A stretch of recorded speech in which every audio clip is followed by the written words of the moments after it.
کے نبی سے پوچھا گیا کہ پھر سب سے بڑا گناہ کیا ہے؟ آپ نے فرمایا ان تزانیہ حلیلۃ جارک، اپنے پڑوسی کی بیوی کے ساتھ زنا کرنا۔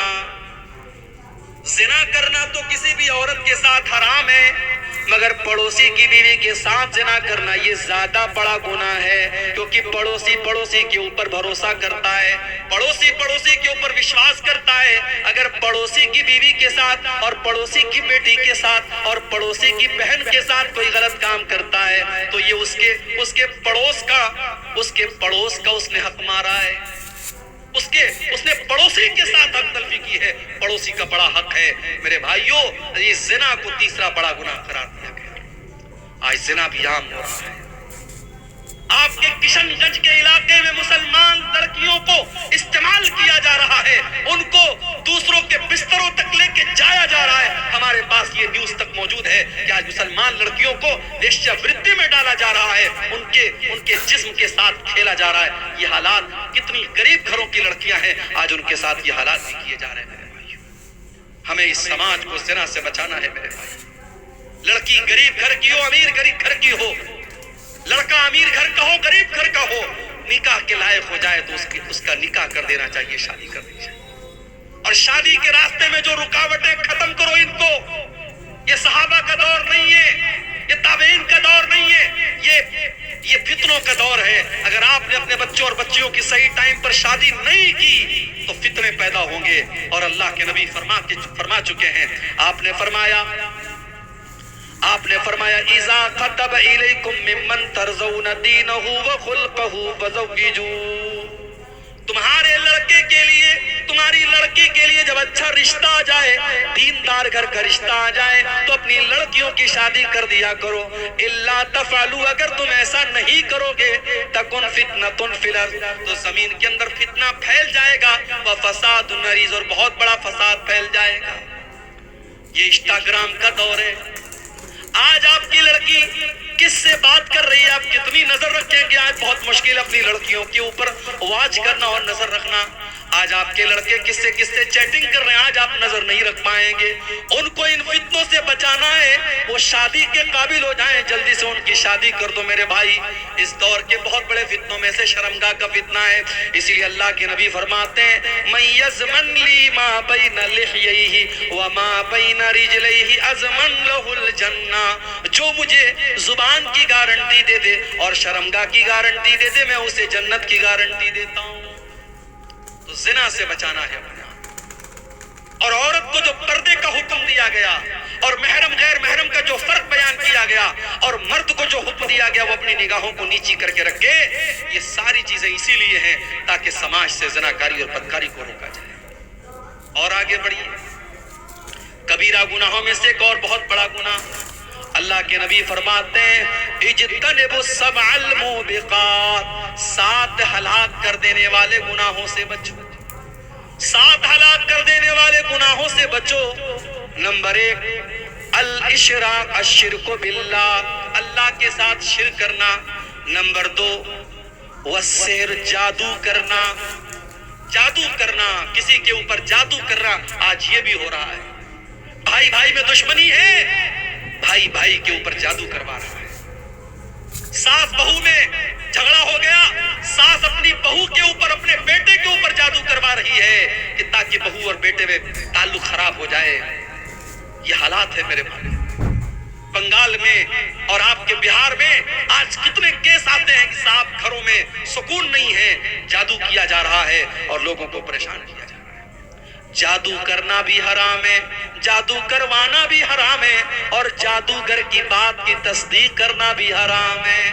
اللہ کے نبی فرماتے ہیں من اتا عرافا فسألہ فصدقہ بما یقول، جو انسان کسی عراف کے پاس جاتا ہے، کسی پامشٹ کے پاس جاتا ہے، کسی جوتشی کے پاس جاتا ہے، کسی بھوشیہ بتانے والے کے پاس جاتا ہے اور اس کی بات کی تصدیق کرتا ہے، لا تقبل لہ صلاۃ 40 یوما، اس کی 40 دن تک کی نماز قبول نہیں ہوگی۔ 40 دن تک کی نماز قبول نہیں ہوگی اگر کسی بھوشیہ بتانے والے کی بات آپ نے مان لی۔ اور ایک حدیث میں اللہ کے نبی نے فرمایا فقط کفر بما انزل علی محمد، جس نے جادوگر کی اور جوتشی کی اور نجومی کی بات مان لی، اس نے محمد کی شریعت کا انکار کیا، اس نے اللہ کے دین کا انکار کیا۔ اس لیے جادو کرنا اور کرانا بھی حرام۔ اس کے بعد اللہ کے نبی فرماتے ہیں وَقَتْلُ النَّفْسِ الَّتِي حَرَّمَ اللَّهُ إِلَّا بِالْحَقِّ، کسی نردوش کی حتیا کرنا، کسی بے گناہ کا خون بہانا، یہ بھی اسلام کے اندر حرام ہے، کبیرہ گناہ ہے۔ اسلام اجازت نہیں دیتا ہے کسی بے قصور کی حتیا کرنے کی، اور اگر کوئی کسی کی حتیا کر دے تو اسلامی قانون میں سزا یہ ہے ہتھیارے کو بھی قتل کیا جائے گا۔ اگر کسی نے کسی کی جان لے لی تو قاتل کو بھی قتل کر دیا جائے گا۔ ہاں، جس کی حتیا ہوئی ہے، جس کا مرڈر ہوا ہے، اگر اس کے گھر والے معاف کر دیں الگ بات ہے۔ اگر معاف کر دیں اور دیت لے لیں، جو ایک بڑا اماؤنٹ ہوتا ہے، لاکھوں میں اماؤنٹ ہوتا ہے، وہ اماؤنٹ لے کر کے وہ معاف کر دیں الگ بات ہے، ورنہ قاتل کی بھی گردن ماری جائے گی، قاتل کو بھی قتل کیا جائے گا۔ اسلام بہت سخت ہے اس معاملے میں۔ اسلام میں کسی نردوش کی حتیا کرنے کی اجازت نہیں ہے۔ من قتل نفسا بغیر نفس او فساد فی الارض فکأنما قتل الناس جميعا، ایک نردوش کی حتیا کرنے والا اور ایک بے قصور کو مارنے والا پوری مانوتا کا قاتل ہے۔ 2000 مسلمانوں کا خون بہانے والے آج ملک کے بڑے بڑے عہدوں پر براجمان ہیں۔ اللہ کی عدالت کا انصاف باقی ہے۔ ایک انسان کی حتیا کرنے والا اگر پوری مانوتا کا قاتل ہے تو سوچو میرے بھائیو، ہزاروں لوگوں کے خون کی ہولی کھیلنے والوں کا انجام کیا ہوگا۔ ایک فرعون تھا جو بچوں کو مروا دیا کرتا تھا، ایک فرعون تھا جو بچوں کو قتل کروا دیتا تھا۔ اس وقت فلسطین کے بچوں کو مارنے والا ایک فرعون ہے جو بچوں کو بھی مروا رہا ہے، جو عورتوں کو بھی مروا رہا ہے، جو بڑوں کو بھی مروا رہا ہے، جو ہاسپٹلوں کے اوپر بم برسا رہا ہے، جو قبروں سے نکال کر کے مسلمانوں کی قبروں پر بھی بلڈوزر چلا رہا ہے۔ اللہ ایسے ظالموں کو ان کے انجام تک پہنچا دے میرے بھائی۔ اسلام نے نردوش کی حتیا کرنے کو بہت بڑا پاپ قرار دیا ہے۔ اور آگے بڑھو، وَأَكْلُ الرِّبَا، اور سود اور پیاج کھانا بھی بہت بڑا گناہ ہے۔ آج مسلمان سود کھا بھی رہا ہے، کھلا بھی رہا ہے۔ آپ کے اسی بہار میں بندھن لون کے نام سے، عورتوں کے نام سے کتنے لوگ لون لے رہے ہیں، 1 لاکھ لون لے کر کے 1,10,000 دے رہے ہیں۔ میرے بھائی، جس طریقے سے سود لینا حرام ہے اسی طریقے سے سود دینا بھی حرام ہے۔ اللہ کے نبی فرماتے ہیں لعن اللہ آکل الربا وموکلہ وکاتبہ وشاہدیہ، آپ نے فرمایا کہ سود کھانے والا، سود کھلانے والا، سود کی گواہی دینے والا اور سود لکھنے والا، سب پر اللہ کی لعنت ہو۔ اور آگے آپ نے یہ بھی فرمایا وہم سوا، یہ سب کے سب برابر ہیں، کھانے والا اور کھلانے والا برابر ہیں۔ اس لیے میرے بھائی، سود اور بیاج سے اپنے دامن کو بچا کے رکھو۔ جانتے ہو اتنا بڑا گناہ ہے سود اور بیاج کا کھانا کہ اللہ قرآن میں کہتا ہے فَإِن لَمْ تَفْعَلُوا فَأْذَنُوا بِحَرْبٍ مِّنَ اللَّهِ وَرَسُولِهِ، اے بیاج کھانے والو، اے بیاج خورو، اے سود خورو، اگر تم اپنے بیاج کھانے سے باز نہیں آؤ گے تو اللہ سے جنگ کرنے کے لیے تیار ہو جاؤ، اس کے رسول سے جنگ کرنے کے لیے تیار ہو جاؤ۔ ارے کون ہے جس کے اندر اللہ سے جنگ کرنے کی طاقت ہے؟ کون ہے جس کے اندر اللہ سے لڑائی کرنے کی طاقت ہے؟ تو سود کھانا بھی بہت بڑا گناہ ہے۔ اور جب سود کی بات آئی ہے تو ایک بات اور بتاتا ہوں، سٹا اور جوا کھیلنا بھی حرام ہے۔ انما الخمر والمیسر والانصاب والازلام رجس من عمل الشیطان، شراب پینا اور جوا کھیلنا اور غیر اللہ کے آستانے پر جا کر کے وہاں سر جھکانا اور پانسے کے تیر نکالنا قسمت کا حال معلوم کرنے کے لیے، یہ سب گندے کام ہیں، یہ سب شیطان کے کام ہیں، ان سے بچو تبھی تم کامیاب ہو سکتے۔ پتہ یہ چلا کہ جوا کھیلنا بھی شیطان کا کام ہے۔ کسی زمانے میں تاش کے پتوں سے جوا کھیلا جاتا تھا، اب موبائل کا دور آ گیا، اب ٹیکنالوجی کا دور آ گیا، اب انٹرنیٹ کے اوپر بہت سارے ایپ آ گئے۔ ابھی کرکٹ کا ورلڈ کپ چل رہا تھا، ایک ایک بال کے اوپر سٹا کھیلا جا رہا تھا۔ آج کتنے سارے ایپ ہیں جس کے اندر جوا کھیلنے کی اور سٹا کی الگ الگ شکلیں آ رہی ہیں۔ یاد رکھو میرے بھائی، میرے نوجوان ساتھیوں، پیسہ کمانا ہے تو بزنس کرو، پیسہ کمانا ہے تو حلال طریقے سے پیسہ کماؤ۔ بہت سارے راستے حلال طریقے کے ہیں، حرام راستہ مت اپناؤ، پیاز کا راستہ مت اپناؤ، اور سٹا اور جوا کا راستہ مت اپناؤ۔ یاد رکھو حرام کمائی سے پیسہ کما بھی لوگے تو اس میں برکت نہیں ہوگی۔ اللہ کے نبی فرماتے ہیں یاتی علی الناس زمان لا یبالی المرء من این اخذ المال، ایک ایسا زمانہ لوگوں پر آنے والا ہے جب لوگ پرواہ نہیں کریں گے کہ پیسہ حلال طریقے سے کما رہے یا حرام طریقے سے کما رہے۔ جانتے ہو بنارس میں ساڑی کا کاروبار ہوتا ہے، جانتے ہوں گے آپ لوگ۔ ساڑی کے کاروبار میں بنارس میں کسی زمانے میں ساڑیوں میں فیگر چلتا تھا، مور کی تصویر بنی ہے، کوے کی تصویر بنی ہے، چڑیا کی تصویر بنی ہے۔ تو کسی دور میں جب بنارس میں کوئی ایسی ساڑی بنواتا تھا تو لوگ کہتے تھے یہ تصویر کا کاروبار کر رہا ہے، تصویر بنا رہا ہے۔ اس فیگر بنانے والے کے گھر میں لوگ کھانا نہیں کھاتے تھے کہ یہ حرام کھا رہا ہے۔ لیکن اب کتنے ایسے لوگ ہیں بنارس میں جو اسی کا کاروبار کر رہے ہیں۔ اب وہ دینداری نہیں بچی، اب وہ تقوی نہیں بچا، اب لوگ فیگر کا کام عام طور سے کر رہے ہیں۔ اور اب حالات یہ ہیں جب وہ کاروبار شروع کر لیتے پھر اپنے علماء کے پاس جا کے پوچھتے مولوی صاحب میں یہ کاروبار کر رہا ہوں، مجھے کرنا چاہیے یا نہیں کرنا چاہیے؟ حالانکہ ہونا کیا چاہیے تھا کہ پہلے سوال کرتے پھر کاروبار شروع کرتے، مگر کاروبار شروع کرنے کے بعد پوچھتے ہیں اور پوچھتے نہیں ہیں۔ علماء سے فتویٰ نہیں پوچھتے ہیں، وہ علماء کے منہ میں اپنی زبان ڈالنا چاہتے ہیں۔ وہ چاہتے ہیں کہ جو میرے دل میں ہے عالم کی زبان سے وہ نکل جائے۔ اگر عبدالغفار صاحب سے پوچھا، انہوں نے اگر ہمارے مطلب کا جواب نہیں دیا تو ہم منور صاحب سے پوچھیں گے۔ منور صاحب نے ہمارے مطلب کا جواب نہیں دیا، مولانا نور اسلام صاحب سے پوچھیں گے۔ انہوں نے جواب نہیں دیا، مولانا مزمل مدنی صاحب سے پوچھیں گے۔ انہوں نے جواب نہیں دیا، کسی اور سے پوچھیں گے۔ ہمیں اپنے مطلب کا فتویٰ چاہیے۔ ہم نے علماء کو اپنی مرضی کا غلام بنانا چاہا ہے۔ معاف کرنا میرے بھائی، علماء آپ کے غلام نہیں، علماء کی عزت اور احترام کرنا سیکھو۔ اللہ کے نبی نے فرمایا العلماء ورثۃ الانبیاء، نبیوں کے وارث ہیں یہ علماء۔ نبیوں کی وراثت علم ہے، نبیوں کی وراثت دولت نہیں ہے، اور علماء نے نبیوں کی وراثت کو پایا ہے، اور جو علماء ہیں ان کے پاس نبی کی وراثت، ان کے پاس علم دین۔ بنگال میں کلیا چک میں گیا، ایک مسجد کے امام صاحب مجھے ملے، ان کی آنکھوں میں آنسو آ گئے، کہنے لگے شیخ صاحب 15 سال سے میں مسجد میں امامت کروا رہا ہوں، 3000 روپیہ مجھ کو بنگال کی گورنمنٹ دے رہی ہے، اور 6000 روپیہ اس وقت مسجد کی کمیٹی دے رہی ہے۔ میں نے تھوڑے تھوڑے پیسے جمع کر کے اپنا چھوٹا سا گھر بنایا۔ مسجد کا متولی آ کر کے کہتا ہے مولوی صاحب تیرے پاس اتنا پیسہ کہاں سے آ گیا، تو گھر کیسے بنانے لگا؟ متولی صاحب ناراض ہو گیا مجھ سے، قصور کیا ہے، میں گھر بنوا رہا ہوں۔ یہ وہ قوم ہے جو اپنے علماء کا گھر بنتے ہوئے نہیں دیکھ سکتی، یہ چاہتی ہے ان کے علماء بھکاری بنے رہے، ان کے در کے گداگر بنے رہے۔ دنیا کی ہر قوم اپنے دھرم گرو کا سمان کرتی ہے، اپنے عالم کی عزت کرتی ہے، اور آپ اپنے عالم کو بھکاری بنا کے رکھنا چاہتے ہیں۔ وہ عالم جس نے 15 سال تک ایک مسجد میں امامت کرائی ہے، اس نے 15 سال اگر کسی بزنس میں دیا ہوتا تو آج کہاں سے کہاں پہنچ گیا ہوتا۔ اس نے اپنی زندگی کو کھپا دیا، اپنی جوانی کو کھپا دیا، اور آج یہ سلوک کر رہی ہے قوم، وہ اپنا گھر بنا رہا ہے تو اس کے گھر بنانے پر بھی اعتراض ہو رہا ہے۔ میرے بھائی یہ ڈھکوسلے بند کر دو، علماء کے پیسے میں بڑی برکت ہوتی ہے۔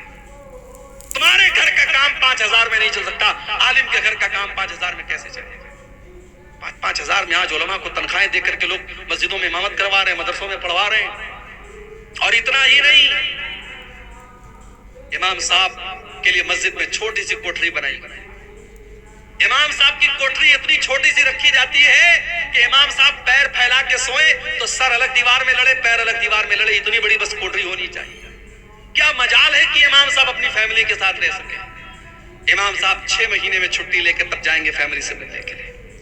امام صاحب کے بچے اپنے باپ کے رہنے کے باوجود یتیمی کی زندگی گزارے، اس کی بیوی بیوہ کی زندگی گزارے، اور ہم اور آپ اپنی بیویوں کے ساتھ اپنے بچوں کے ساتھ عیش و آرام کی زندگی گزارے. یہ کون سا انصاف ہے میرے بھائی؟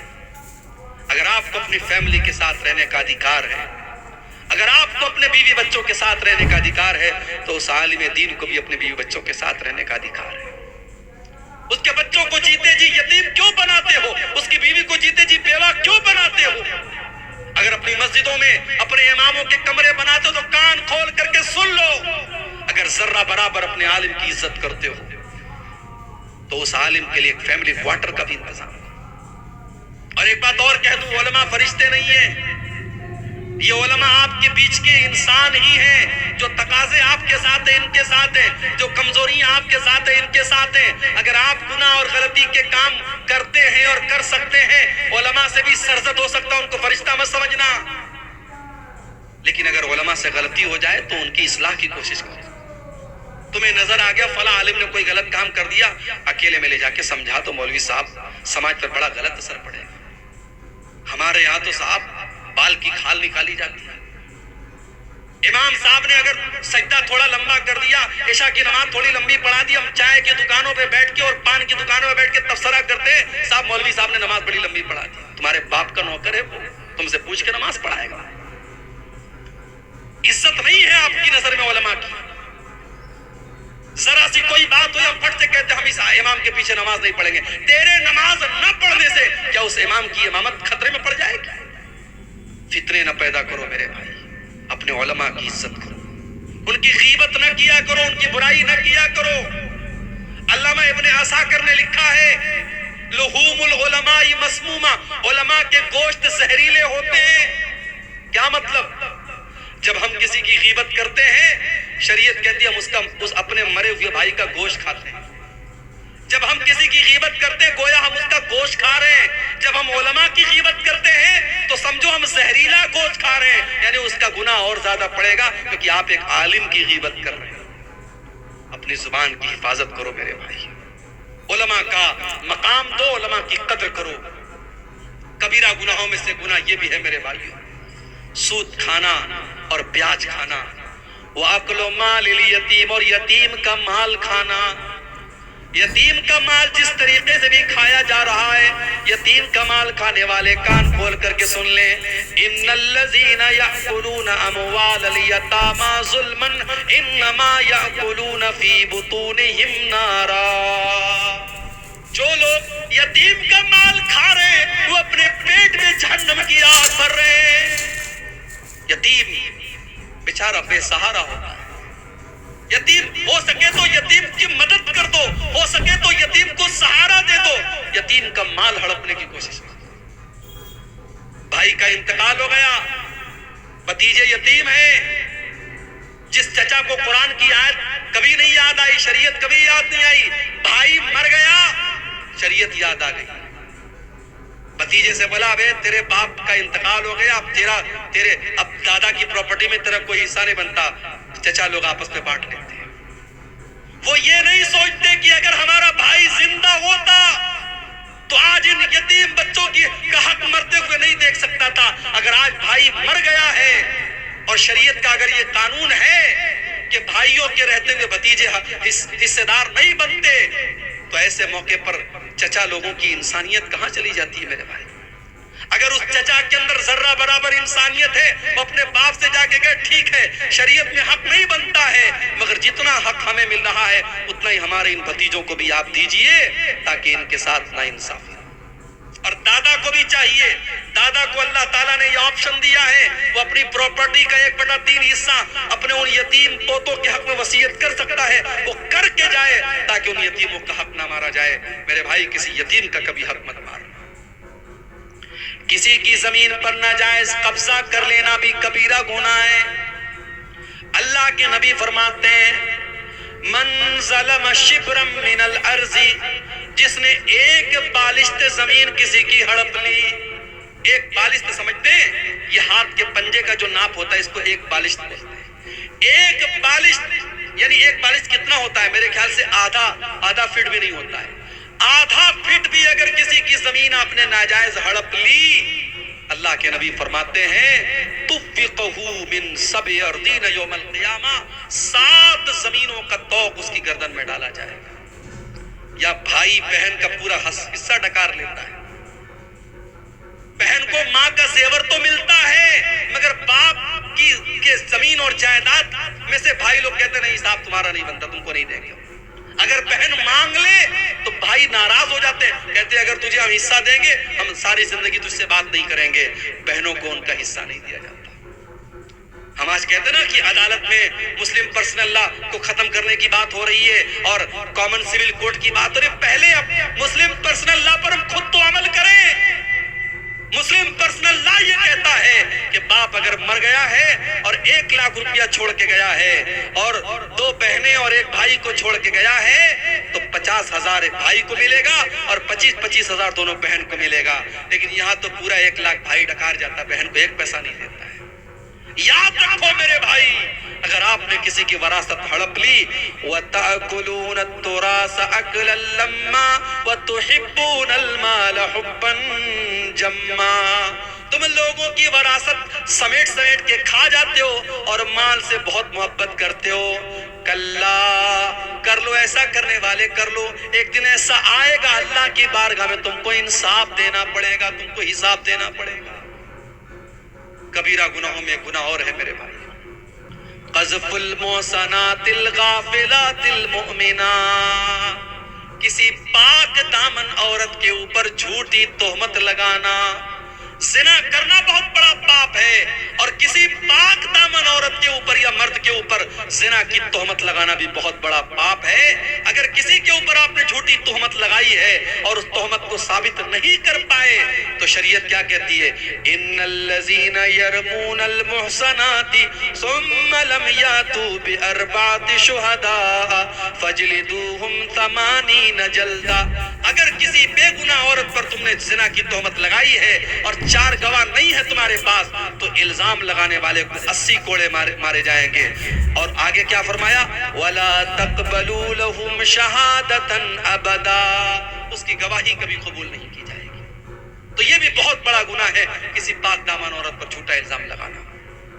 اور آگے بڑھیے، ریاکاری کرنا، دکھاوے کے لیے نماز پڑھنا، دکھاوے کے لیے دان دینا، دکھاوے کے لیے روزہ رکھنا، دکھاوے کے لیے قرآن پڑھنا، ریاکاری بھی بہت بڑا گناہ ہے۔ فَوَيْلٌ لِّلْمُصَلِّينَ الَّذِينَ هُمْ عَن صَلَاتِهِمْ سَاهُونَ، ایسے نماز پڑھنے والوں کے لیے بربادی ہے، ویل ہے، جہنم ہے، جو لوگوں کو دکھانے کے لیے نماز پڑھتے ہیں۔ الَّذِينَ هُمْ يُرَاءُونَ، جو دکھاوے کے لیے نماز پڑھتے ہیں، جو دکھاوے کے لیے کوئی عمل کرتا ہے، اللہ کہتا ترکتہ وعملہ، میں اس کے عمل کا ثواب نہیں دیتا، میں چھوڑ دیتا ہوں، جا تو نے جس کو دکھانے کے لیے عمل کیا ہے جا کے اس سے ثواب دے۔ اسی طریقے سے میری پیاری ماں بہنوں، 1-2 باتیں اور بیان کر کے بات ختم کرتا ہوں۔ عورت کا بے پردگی کرنا، عورت کا بیہودہ کپڑے پہن کر کے نکلنا، عورت کا ایسے کپڑے پہن کر کے گھر کے باہر نکلنا جس سے اس کے شریر کا انگ نظر آتا ہو، اس کا بدن نظر آتا ہو، اپنے جسم کا پردرشن کرنا، یہ بھی کبیرہ گناہ ہے۔ اللہ کے نبی فرماتے ہیں صنفان من اہل النار لم ارہما، 2 قسم کے لوگ جہنم میں جائیں گے اور ان کو میں نے ابھی نہیں دیکھا، وہ بعد میں آئیں گے، وہ قیامت کے پہلے آئیں گے۔ نمبر 1، قوم معہم سیاۃ کاذناب البقر یضربون بها الناس، ایسے لوگ آئیں گے جن کے ہاتھ میں گائے کی دم کی طرح کوڑے ہوں گے اور وہ کوڑوں سے لوگوں کو ماریں گے۔ ابھی منور صاحب آئے، آسام کے حالات بیان کر رہے تھے، میں اتر پردیش سے آیا ہوں، ہمارے یہاں کے حالات بھی آپ دیکھ رہے ہیں، حکومتیں اور کرسیاں، یہ ان کا نشہ بھی بڑا گہرا ہوتا ہے میرے بھائی۔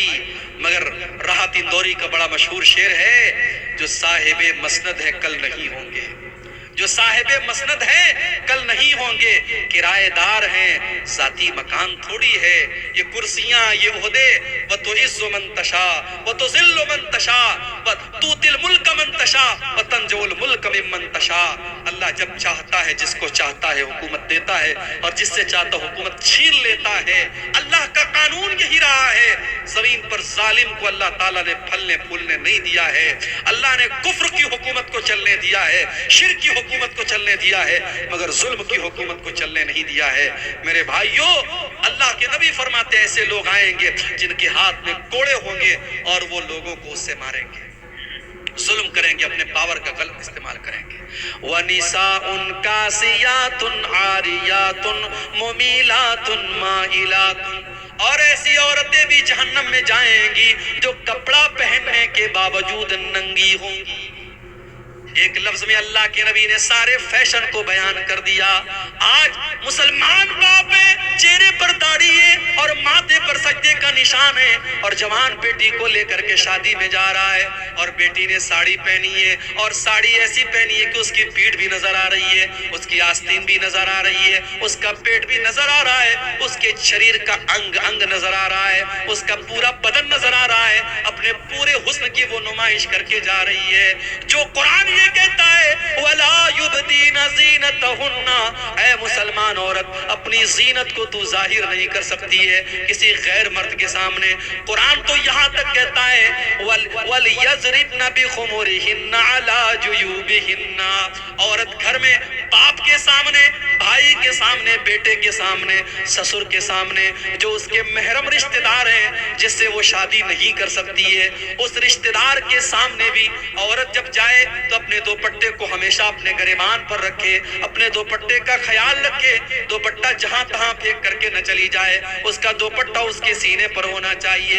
قرآن کہتا ہے وَلَا يَضْرِبْنَ بِأَرْجُلِهِنَّ لِيُعْلَمَ مَا يُخْفِينَ مِنْ زِينَتِهِنَّ، اے مسلمان عورت تو جب پائل پہنے ہو تو گھر میں اپنے پائل پہن کر کے اپنے پاؤں کو زمین پہ زور زور سے مار کے نہ چلا کر، تیرے پائل کی جھنکار بھی غیر مردوں کے کان تک نہیں جانی چاہیے۔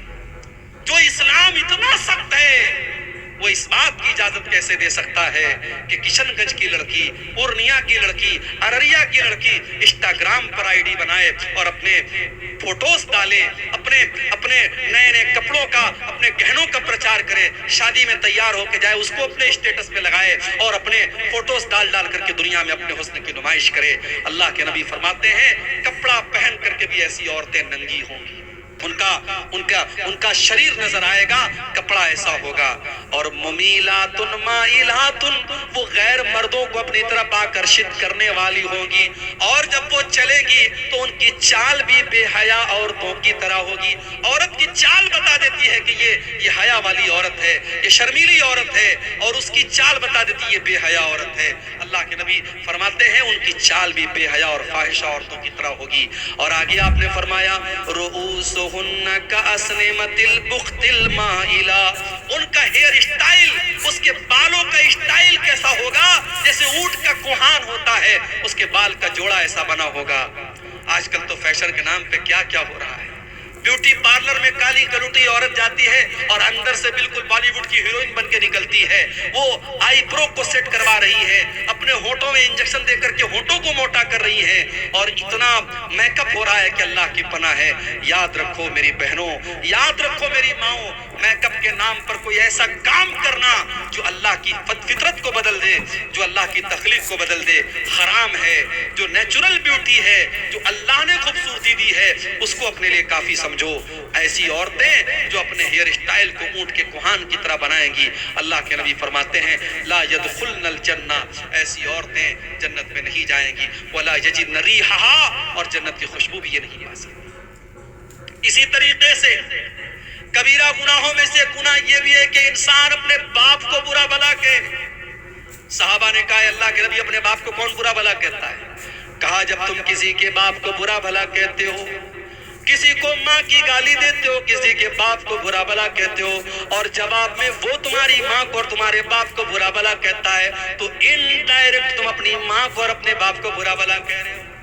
آج کل یہ بھی بڑا چلتا ہے، دوست لوگ آپس میں بیٹھتے ہیں، ایک دوسرے کو ماں کی گالی دیتے ہیں، پھر وہ اس کو ماں کی گالی دیتا ہے۔ خبردار، حرام ہے، اپنی زبان کو گالیوں سے محفوظ رکھو، اپنے ماں باپ کی لعنت اور ان پر گالی کا سبب مت بنو۔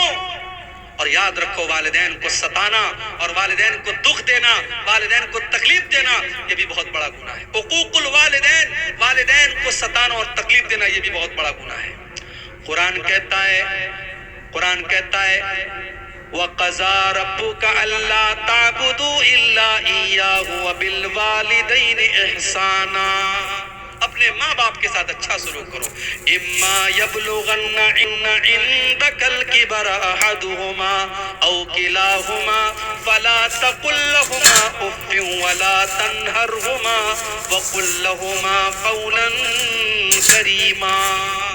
اگر ہمارے ماں باپ بڑھاپے میں ملے ہیں، قسمت سمجھو اپنی، تقدیر جوان ہے، ترستے ہیں کہ کاش میرے بوڑھے ماں باپ ہوتے۔ تمہارے ماں باپ اگر تم کو بڑھاپے میں ملے ہیں، ان کی قدر کرو، ان کی عزت کرو، ان سے محبت کے ساتھ پیش آؤ، ان کو اف بھی مت کہو، ان سے جب بھی بات کرو ادب سے بات کرو۔ وَاخْفِضْ لَهُمَا جَنَاحَ الذُّلِّ مِنَ الرَّحْمَةِ، اور اپنے ماں باپ کے لیے اپنی رحمت کے بازو کو بچھا دو۔ وَقُلْ رَبِّ ارْحَمْهُمَا كَمَا رَبَّيَانِي صَغِيرًا، اور دعا کرو کہ اے پروردگار میرے ماں باپ پر رحم فرما، اس طریقے سے بچپن انہوں نے مجھ کو پالا ہے۔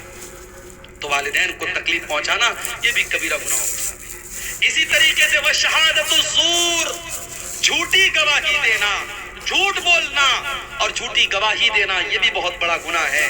اللہ کے نبی نے ایک مرتبہ جو آپ سے پوچھا کہ بڑے بڑے گناہ کیا ہیں، آپ نے فرمایا کہ شرک کرنا، ماں باپ کو تکلیف پہنچانا، لیکن آپ ٹیک لگا کے بیٹھے تھے، آپ سیدھے اٹھ کر کے بیٹھ گئے اور آپ نے فرمایا وَشَہَادَةُ الزُّورِ وَشَہَادَةُ الزُّورِ وَشَہَادَةُ الزُّورِ، جھوٹی گواہی دینا یہ بھی بہت بڑا گناہ ہے۔ اس لیے میرے بھائی جھوٹ سے اپنے دامن کو بچاؤ، تین چیزوں سے اپنے دامن کو بچاؤ، امانت میں خیانت مت کرو، وعدے میں وعدہ خلافی مت کرو اور جھوٹ مت بولو۔ اللہ کے نبی فرماتے ہیں آیت المنافق ثلاث، منافق کی تین نشانیاں ہیں، اذا حدث کذب، جب بات کرے تو جھوٹ بولے، واذا وعد اخلف، جب وعدہ کرے تو وعدہ خلافی کرے، واذا اؤتمن خان، اور جب امانت اس کے پاس رکھی جائے تو امانت میں خیانت کرے۔ میرے بھائیوں یہ چند کبیرہ گناہ تھے جو میں نے آپ کے سامنے بیان کیے ہیں۔